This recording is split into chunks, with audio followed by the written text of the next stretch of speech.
Real talk with रचना गुप्ता में आज सवालों का जवाब दे रहे हैं हिमाचल प्रदेश के कद्दावर नेता विक्रमादित्य सिंह।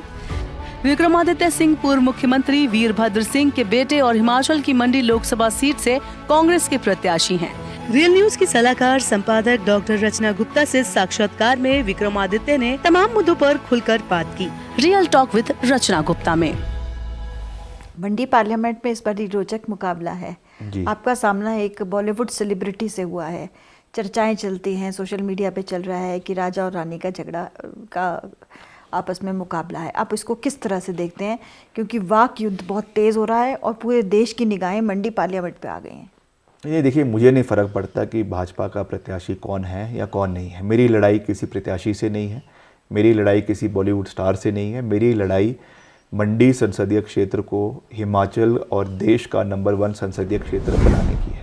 हमने अपनी प्रायोरिटीज़ डे 1 से सेट करी है। चाहे वहाँ पे मंडी में स्मार्ट सिटी बनाना है, चाहे आपके जलोड़ी जोड़ टनल के निर्माण की बात है, चाहे आपके भूभू जोड़ टनल की निर्माण की बात है, चाहे आपका जो दूर दराज का पांगी का इलाका है जहाँ पे भी मैं कुछ ही दिन पहले जाकर आया हूँ, वहाँ से तीसा एरिया को जोड़ने की बात है, उसके लिए टनल निर्माण की बात है। वहाँ पे IIT कांग्रेस पार्टी ने दिया है, उसके कैंपस का एक्सपैंड करने की बात है। मेडिकल कॉलेज नेर चौक के अंदर हमारी सरकार ने दिया है, उसके एक्सपेंशन की बात है। नर्सिंग कॉलेजेस को बढ़ाने की बात है। हमारा इश्यूज़ बिल्कुल साफ़ है। We are talking on issues. अब कौन वहाँ से लड़ रहा है, मेरा ओपोनेंट कौन है, उससे मुझे फ़र्क नहीं पड़ता है। और वैसे भी जो वो व्यक्ति है, जिस तरीके की बयानबाजी कर रहे हैं, जिस तरीके से अपनी सेल्फ प्रोपोगेंडा कर रहे हैं और मियाँ मिट्ठू बने हुए हैं, तो वो जनता सब चीज़ें जानती है, सब चीज़ों को देख रही है बहुत अच्छी तरीके से। आजकल तो सोशल मीडिया का ज़माना है। क्या आप बोलते हैं, क्या आप करते हैं, सब चीज़ें लोगों को पता है। इसलिए मुझे कुछ कहने की आवश्यकता नहीं है। हम अपने एजेंडे पे फोकस्ड है, अपने जो हमने अपने लिए टारगेट सेट किए हैं उससे हम आगे बढ़ रहे हैं। अल्टीमेटली जो मंडी संसदीय क्षेत्र की जनता है वो तय करेगी कि उन्हें अपना नेतृत्व कौन चाहिए। लेकिन वो तो आपको शहजादा बोलते हैं।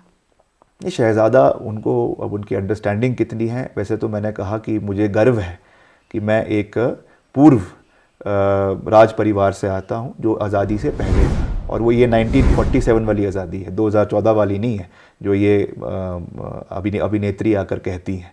हमें आज़ादी मिली, उसके पहले रियासतें थी। मुझे गर्व है कि मैं उस परिवार से आता हूँ, और मुझे ये भी गर्व है कि मैं इस घर में मेरा जन्म हुआ है जहाँ पे वीरभद्र सिंह जी 6 बार हिमाचल प्रदेश के मुख्यमंत्री रहे। वो कहती हैं कि ये एक नेपोटिज़म है, तो मैं ये कहूँगा कि हम निर्णय नहीं ले सकते कि मेरा जन्म कहाँ होगा कहाँ नहीं होगा, ये तो भगवान के हाथ में है।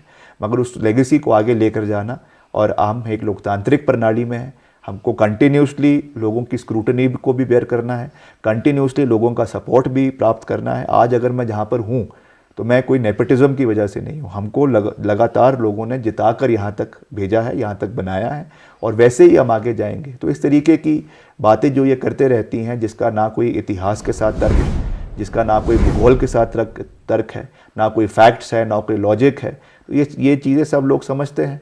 तो मैं इन कंट्रोवर्सीज़ में, इस जो ये स्टेटमेंट्स की जो ये जाल बुनने की कोशिश कर रहे हैं, मैं इसमें जो है वो जाना ही नहीं चाहता हूँ।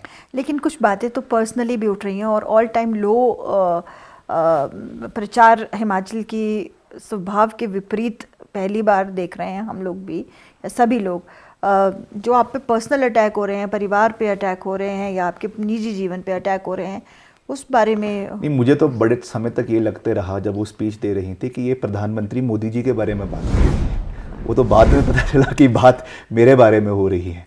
मुझे लगा तुलना जब उन्होंने मेरे पारिवारिक या मेरे फैमिली के बारे में करी, तो वो चीज़ें तो वही है जो प्रधानमंत्री मोदी जी के साथ भी हुआ है, और ऐसा नहीं है, ये तो किसी के साथ भी हो सकता है। मैंने तो कहा है कि मेरी जो जीवन है वो एक खुला किताब है, और इट इज़ वेरी नॉर्मल आज के उसमें कि अगर दो लोगों की आपस में नहीं बनी, एक हस्बैंड या वाइफ की, तो आज कोई बड़ी बात नहीं है। रिस्पेक्टफुली सेपरेट करना आपस में, ये आज इस समाज में एक चीज़ है जो एक्सेप्ट हो चुकी है। तो इससे उसको उस दृष्टि से देखने की आवश्यकता नहीं है। पर मुझे तो एंड तक ये लगता रहा कि वो प्रधानमंत्री जी के बारे में बात कर रही है, और बाद में जब मीडिया वालों ने मुझे कहा तब मुझे पता चला कि भैया ये तो आपके बारे में बातें हो रही है। तो हमने तो उसको पॉजिटिवली लिया है, और ना मैंने कभी इसको कोई छुपाया है। तो वो क्या उसमें कहेंगी, क्या किस तरीके से कहती रहेंगी, हमें उससे कोई लेना देना नहीं है।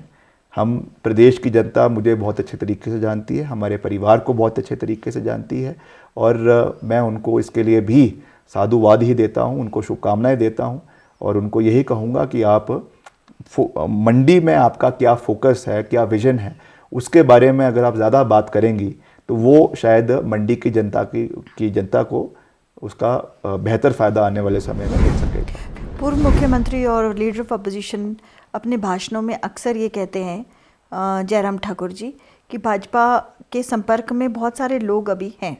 अभी रिसेंटली उन्होंने बिना नाम लिए कहा कि इतने सारे लोग संपर्क में। इसको आप किस दृष्टि से देखते हैं और क्या वाकई ऐसा है क्या? नहीं, देखिए आज की स्थिति क्या है? जयराम जी अब किस उसमें ये बात कह रहे हैं, नहीं कह रहे हैं, मुझे उसके बारे में जानकारी नहीं है, मगर अब ऐसा कुछ भी ऐसी कोई परिस्थिति नहीं है। ये ज़रूर है कि पूर्व मुख्यमंत्री जी जो है वो मुख्यमंत्री बनने के लिए बहुत उतावले थे, और वो चाहते थे कि इस तरीके से सरकार गिरे और हम मुख्यमंत्री बने, पर वो एक सही चीज़ नहीं है। और प्रदेश की जनता ने भी इस चीज़ को देखा है, समझा है कि इस तरीके से एक चुनी हुई सरकार जिसको एब्सोल्यूट और क्लियर मेजॉरिटी 40 विधायकों का मिला है, उसको इस तरीके से गठजोड़ से तोड़ने का जो प्रयास किया जा रहा था, ये दुर्भाग्यपूर्ण है। और मैं आज भी आदरणीय जयराम जी से कहना चाहूँगा कि हम आपका बहुत मान सम्मान करते हैं। आप एक वरिष्ठ नेता हैं भाजपा के, प्रदेश में मुख्यमंत्री रहे हैं पूर्व में, तो जब आपकी आगे विधानसभा के चुनाव आएंगे उस समय इस पर कॉल ले, उस समय प्रदेश की जनता कॉल लेगी। बट एट द मोमेंट इस तरीके से एक चुनी हुई गवर्नमेंट को डिस्टेबलाइज करना और विधानसभा में ये वक्तव्य देना कि अब तो इस सरकार को खुदा भी नहीं बचा सकता, ये मैं समझता हूँ कि एक इमेच्योर स्टेटमेंट था। And for a person of his stature इस तरीके की बयानबाजी करना, मैं समझता हूँ कि वो दुर्भाग्यपूर्ण है। तो विक्रमादित्य जी, फिर ऐसी क्या वजह थी आपने इस्तीफा दे दिया और आप थोड़ा अपनी नाराज़गी जो है वो मुख्यमंत्री से? नहीं, देखिए ऐसा है, मैं एक ऐसा व्यक्ति हूँ who believes in calling a spade, और कांग्रेस पार्टी एक लोकतांत्रिक पार्टी है। अगर हमें कुछ ऐसा लगा कि कुछ ऐसी कमियां थी या ऐसी कुछ प्रॉब्लम्स थी एडमिनिस्ट्रेशन में या गवर्नेंस में, उसको जगजाहिर करना भी मेरी रिस्पॉन्सिबिलिटी है। मैं उनमें से नहीं हूँ जो गणेश परिक्रमा करता है। अगर मुझे कुछ गलत लग रहा है, बेशक मेरी फंक्शनिंग में भी है, I would appreciate somebody to come to me and tell me कि ये आपकी उसमें वर्किंग में कमी है, और मैं भी वही चीज़ आगे अपने लीडर के साथ करूँगा। तो जब मुझे लगा कि कुछ प्रॉब्लम्स है, कुछ कमियां हैं, उसको मैंने हाईकमांड के समक्ष उठाया, उसको मैंने मुख्यमंत्री जी के समक्ष उठाया, और मैं धन्यवाद करता हूं हाईकमांड का कि उन्होंने हमारी बात को सुना, एड्रेस किया, और आने वाले समय में उसको और मजबूती से ठीक करने का उन्होंने मुझे पूरा अश्योरेंस दिया है। तो ठीक है, if they have taken my view point into consideration, मेरी बात को उन्होंने सुना है और कहा है कि हम इसको ठीक करेंगे, तो हमने उस बात को उसको स्वीकार किया है, और फिर एक कंटिन्यूटी में आगे बढ़ने में हम आगे बढ़ेंगे। अब हम भाजपा की तरह तो है नहीं कि जहाँ पे केवल एक ही व्यक्ति बोलता है, बाकी सारे सुनते हैं। अपना व्यू पॉइंट रखना, अपनी बात को रखना, डेमोक्रेसी में, लोकतंत्र में डिफरेंस ऑफ ओपिनियंस हो सकते हैं, डिफरेंस ऑफ आइडियोलॉजी हो सकती है, तो उस चीज़ को हमने खुलकर रखा है और आगे भी रखते रहेंगे। नहीं, इसकी क्या इंडिकेशन है जब आप बोलते हैं जय श्री राम, या आरएसएस वाले लोग आपको बुलाते हैं और आपके घर के आसपास नहीं, ऐसा कुछ नहीं है, रहते हैं, मिलते हैं, तो आरएसएस उसमें आपकी प्रतिक्रिया क्या है? आरएसएस का मेरे से ही नहीं, इस घर से बहुत पुराना रिश्ता रहा है। और हिमाचल में जब धर्मांतरण का कानून 2005 में लागू किया था, कांग्रेस पार्टी की सरकार ने किया था, when Virbhadra Singh ji was the chief minister of Himachal Pradesh, उस समय लागू किया गया था। तो उस समय ऑन रिकॉर्ड आरएसएस के उस समय जो सरसंघचालक थे, विश्व हिंदू परिषद के जो अध्यक्ष थे, उन्होंने वीरभद्र सिंह जी का धन्यवाद भी किया था और उनको बधाई भी दी थी। और उसके बाद लगातार जब भी कोई भी आरएसएस का प्रमुख हिमाचल आता है, चाहे पक्ष में हो चाहे विपक्ष में, वो हमेशा यहाँ पे आते हैं, और एक अच्छा उनका रिलेशन वीरभद्र सिंह जी के साथ रहा है। उसको कंटिन्यू करना, उसको बनाए रखना, मैं समझता हूँ कि हमारा दायित्व है। इसको राजनीतिक दृष्टिकोण से देखने की आवश्यकता नहीं है। कुछ चीज़ें राजनीति से अलग भी होती है, कुछ चीज़ें राजनीति से उठकर भी होती है, और कुछ चीज़ें धार्मिक होती है, कुछ चीज़ें वैचारिक होती है, और उसका राजनीति से कोई सरोकार नहीं है। तो मैं भी उसी दृष्टि से आगे बढ़ने का प्रयास करता हूँ। जब लोकसभा इलेक्शन अभी अनाउंस नहीं हुए थे तो हिमाचल की पॉलिटिक्स बड़ी उथल पुथल, अप डाउन चल रही थी। तो ऐसे आरोप भी आप पर लगे कि ये भाजपा में शामिल होना चाहते हैं, या जिन लोगों को हटाया या जिन लोगों ने पार्टी छोड़ी उसके पीछे आपका हाथ है या इस तरह के ग्रुप का हाथ है, तो कितनी बात सही है या इस पे क्या? देखिए, ऐसा है, इसमें मैंने बिल्कुल साफ तरीके से बात कही है कि जो एमएलएस गए हैं वो कोई दूध पीछे बच्चे तो है नहीं। मेरे से उम्र में जो है वो 2 गुना बड़े हैं, मेरे से डबल एज के हैं, और मैं उनको कुछ कहूँ और वो मेरी बात मान जाए, ऐसा तो होगा नहीं। तो निश्चित तौर से जो उन्होंने निर्णय लिया, क्यों लिया, किन कारणों से लिया, उसके बारे में उन्होंने बात करी है। अब जनता तय करेगी कि वो जो बात कह रहे हैं वो उनको स्वीकार्य है या नहीं है। मगर ये ज़रूर है कि मैंने उनसे बात करी, मैंने उनसे बात करने की कोशिश करी, और मैं कोई रात के अंधेरे में नहीं गया। मैं in front of public media के फुल ग्लेयर में जाकर मैं उनसे होटल में जो है, जब वो वहाँ पंचकुला में थे, मैं उनसे मिला। मैंने हाईकमांड से उसके बारे में बात करी और मैंने कोशिश करी कि उनसे हम डायलॉग करें, उनसे बात करें। मगर जब बात नहीं बनी तो उसको मैंने छोड़ दिया, एज इट इज़ छोड़ दिया। और ये भी मैं स्वीकार रहा हूँ कि उस समय बहुत से बैक चैनल्स उससे बातें चल रही थी जो मैंने पब्लिक में, मीडिया में पहले भी कही है। बीजेपी ने हमें भी अप्रोच करने की कोशिश करी और बात करने की कोशिश करी, पर जब हमारी आइडियोलॉजी वो नहीं है, हमारा परिवार कांग्रेस पार्टी है, तो हम जहाँ हैं वहाँ है। अगर मुझे जाना होता तो मैं फर्स्ट डे चला जाता, जब पर हमारे सोच में ही ऐसा कुछ नहीं है। तो एनी काइंड ऑफ टेम्पटेशंस और एनी काइंड ऑफ प्रेशर, चाहे वो ईडी का है, चाहे सीबीआई का है, चाहे वो है, आज ये एक बहुत कॉमन फिनोमेना बन चुका है, केवल हिमाचल में ही नहीं मगर पूरे देश में। तो वो उसको अपनाते हैं। अब कोई लोग उसको कैमरे पे मानेंगे, कोई लोग नहीं मानेंगे, पर मैं स्पष्ट बात करने वाला हूँ। तो ये सब चीज़ें हुई, मगर हम जहाँ हैं हम वहीं रहेंगे। From state politics to national politics, आपका क्या ये निर्णय खुद का था या आप चाहते थे कि आप शिफ्ट करें? नहीं, वैसे तो मेरे लिए चाहे विधानसभा है चाहे लोकसभा है, दोनों जो है लोकतांत्रिक प्रणाली में प्लेटफॉर्म्स हैं लोगों की आवाज़ उठाने के लिए और अपने प्रदेश के, अपने क्षेत्र के मुद्दों को उठाने के लिए। तो मैंने तो अपनी जो राजनीतिक शुरुआत है वो पहले तो संगठन के माध्यम से, युवा कांग्रेस के माध्यम से करी, मगर 2017 में पहली बारी मैंने चुनाव लड़ा और मैंने हमेशा ये प्रयास किया कि अपने निर्वाचन क्षेत्र का भी और उसके साथ साथ जो प्रदेश के भी महत्वपूर्ण विषय हैं, चाहे वो हमारे कर्मचारियों के हैं, चाहे बागवानों के हैं, किसानों के हैं, उनको हमने पूरी गहराई के साथ विधानसभा के अंदर उठाने का प्रयास किया। और अब वर्तमान में अभी मैं प्रदेश सरकार में, मुझे एक जिम्मेवारी भी है मंत्री के रूप में, मगर पार्टी का जो इंटरेस्ट रहता है, पार्टी का जो डायरेक्टिव्स रहते हैं, उसको फॉलो करना भी हमारा प्रिंसिपल, हमारा दायित्व है। तो उस परिप्रेक्ष्य से मुझे हाईकमांड द्वारा ये कहा गया कि आपने मंडी संसदीय क्षेत्र से लड़ना है। हालांकि मैं अपने शिमला ग्रामीण, जो मेरा निर्वाचन क्षेत्र है, वहाँ के लोग चाहते थे कि मैं उन्हीं की सेवा करूं, मगर आज भी मैंने उनके साथ बैठक करी और उनको बड़े अच्छे तरीके से समझाया कि पार्टी का इंटरेस्ट हमारे लिए सर्वश्रेष्ठ होता है और उसको मानना, उसको पूरा करना हमारा दायित्व है। तो इसीलिए मैं चुनावी मैदान में मंडी संसदीय क्षेत्र से मैं वहाँ से लड़ने का निर्णय लिया है और पूरी मजबूती से लड़ेंगे और इस चुनाव को जीतेंगे। लेकिन वास्तविक स्थिति तो हिमाचल में अभी तक ये लग रही है, जो लोकसभा चुनाव से पहले की आ रही है, कि 6 लोग छोड़कर चले गए, 3 लोगों ने अपना इस्तीफा दे दिया है, तो टोटल 9 हो गए। उसके अलावा 2 आप जो है वो ऑलरेडी सिटिंग एमएलएज लोकसभा लड़ रहे हैं। तो आपको लगता नहीं है कि बहुत ज़्यादा? नहीं, देखिए, हम पूरे तरीके से मजबूत है। गवर्नमेंट पूरी तरीके से अपना पूरा जो टर्म है उसको पूरा करेगी। 2027 में चुनाव होने हैं, तब तक हमारी सरकार रहेगी। मुख्यमंत्री ठाकुर सुखविंदर सिंह सुक्खू जी के नेतृत्व में सरकार चलेगी और प्रदेश में ये हमारा कॉन्फिडेंस भी आप कह लें कि in spite of this crisis जो ये बोलते हैं है, इसके बावजूद 2 सिटिंग एमएलएज को कांग्रेस पार्टी ने टिकट दिया है और हम पूरे मजबूती से लड़ रहे हैं। तो निश्चित तौर से लाजमी है कि जब जीतेंगे तो जिन विधानसभा क्षेत्र में होगा वहाँ पे भी खाली होगा, वो भी ultimately they will also go in for by election.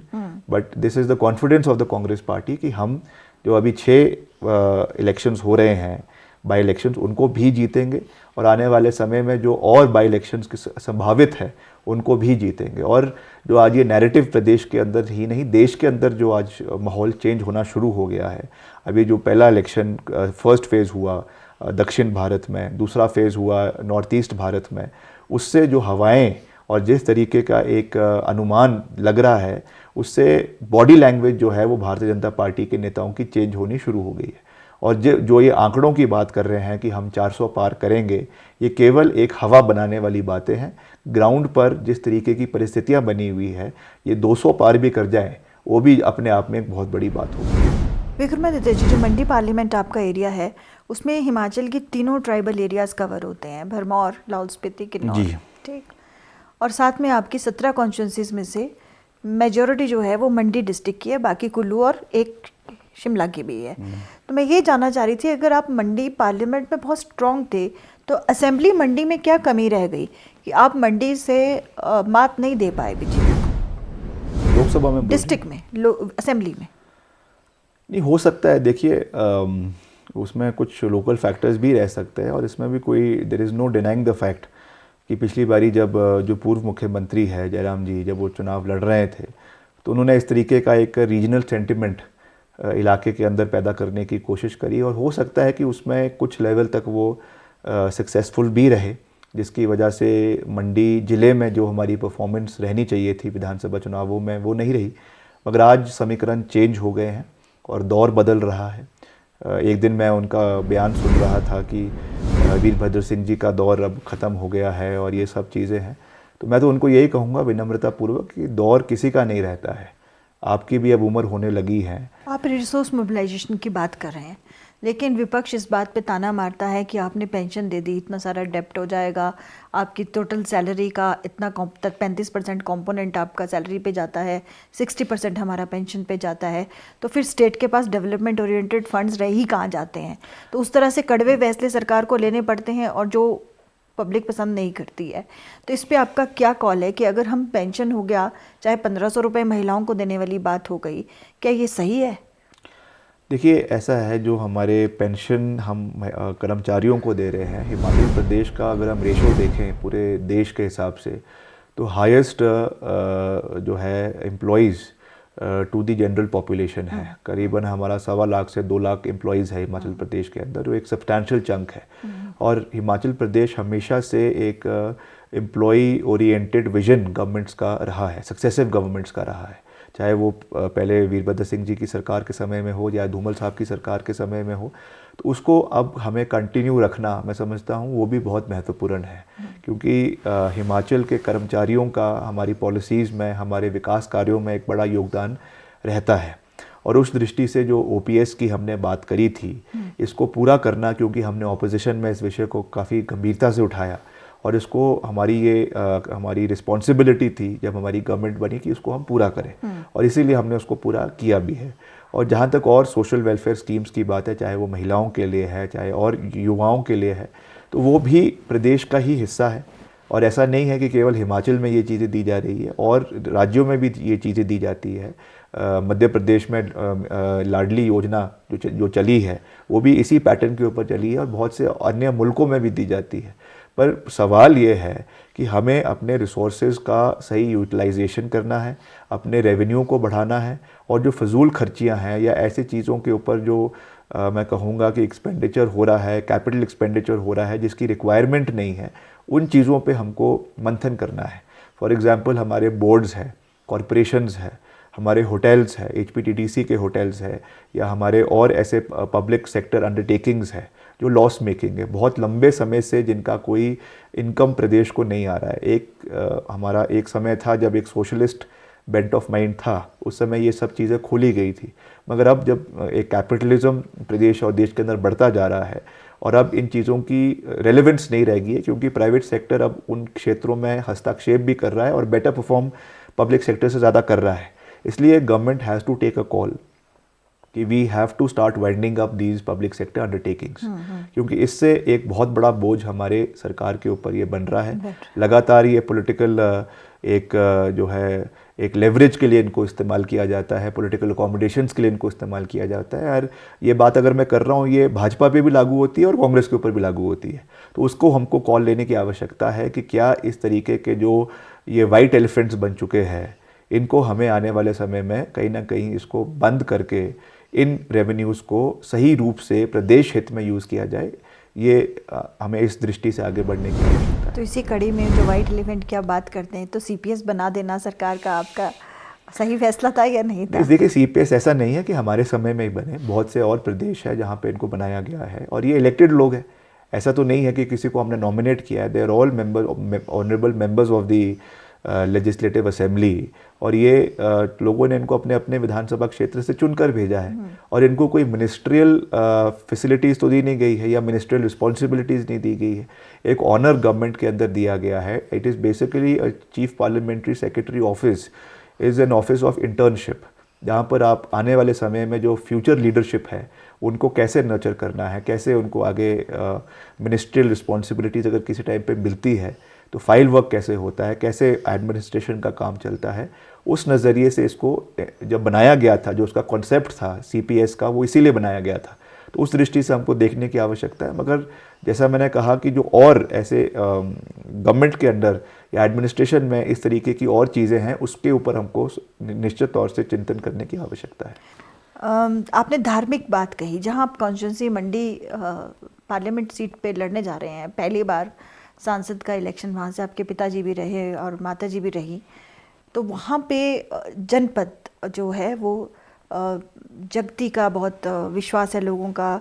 तो आपका उन लोगों के लिए क्या कहना है जो पूरा समुदाय हमारा संस्कृति को सहेजने और अपने धर्म की आस्था के प्रति फॉरवर्ड होता है, उनके लिए कुछ विशेष कार्य आपने किए हैं या करने जा रहे हैं? निश्चित तौर से किए हैं, क्यों नहीं किए हैं, वहाँ पे करने भी जा रहे हैं, करेंगे भी, आगे भी करेंगे। जब समय लगेगा तो निश्चित तौर से करेंगे। मैं हमेशा देव संस्कृति से प्रदेश के अंदर जुड़ा रहा हूँ और वो केवल मंडी संसदीय क्षेत्र में ही नहीं है मगर पूरे हिमाचल प्रदेश में है।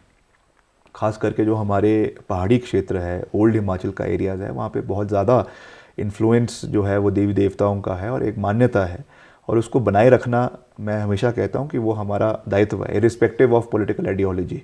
तो उसको हमेशा हम उसमें अपना पूरा विश्वास भी रखते हैं। और जब भी कोई देव कार्य होता है, कोई देव परंपरा का कोई प्रोग्राम है, कोई मंदिर की कोई प्रतिष्ठा है या और कोई ऐसा धार्मिक कार्यक्रम है, तो उसमें हम कोशिश करते हैं कि हम हर जगह जाएं।